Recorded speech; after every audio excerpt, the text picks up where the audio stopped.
tous. Aujourd'hui, nous allons parler de l'évolution de la qualité et du rendement des prairies. Avant de produire du fourrage, il est important de se poser deux questions.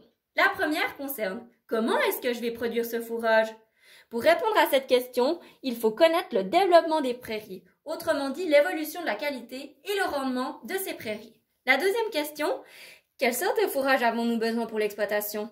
Évidemment, tous les agriculteurs n'ont pas les mêmes besoins car ils n'ont pas les mêmes productions. Certains ont des vaches laitières, des vaches allaitantes, des chevaux.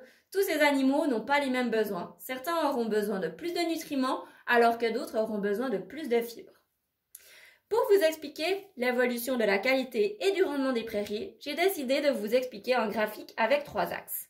L'axe du bas en horizontal concerne le temps, autrement dit le temps et également le stade des prairies. Le premier axe vertical concerne le rendement en décitonnes matière sèche hectare. Il est important de savoir quand on parle de rendement que nous parlerons toujours dans cette unité-là. Donc la matière sèche correspond à la matière fraîche moins l'eau et une décitonne correspond à 100 kg. Si nous observons la courbe du rendement, autrement dit la courbe bleue, nous voyons qu'elle part très bas et qu'elle grandit jusqu'à un moment donné. Ce moment donné s'appelle la floraison.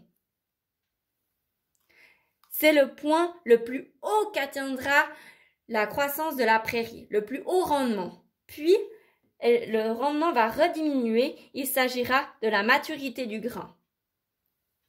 Voici pour la courbe du rendement. Il est très important de retenir que la courbe de rendement ne croît pas indéfiniment, mais croît uniquement jusqu'à la floraison, puis redescend. Ensuite, pour le deuxième axe vertical, il s'agit de la teneur en nutriments. Nous pouvons observer la courbe verte.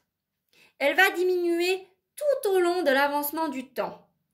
Au plus haut, il s'agira de la montaison.